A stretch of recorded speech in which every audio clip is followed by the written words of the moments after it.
ওর পোনার পুকুরে তো একটা সমস্যা দেখে আসলাম আমি, তেলাপিয়ার পোনার পুকুরের সমস্যা দেখে আসলাম।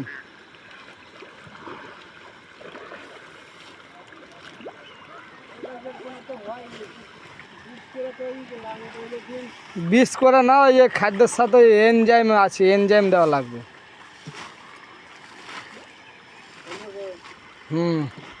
মানে ওই পুকুরে আপনার লুডুস পায়খানা করতেছে। আপনার এই যে খাবার দিয়েছে এই তো লাগে, ওরকম কিছু বুঝে না, কোনো কিছু বলে না। আমি বললাম যে লুডুস পায়খানা করতেছে বলেছেন, তো এলে তো জানি না।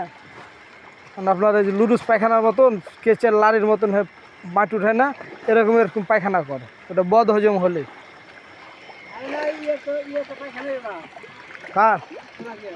না না, ওইটা অতিরিক্ত, এ পুকুরে নাই তো, এ পুকুরে কই।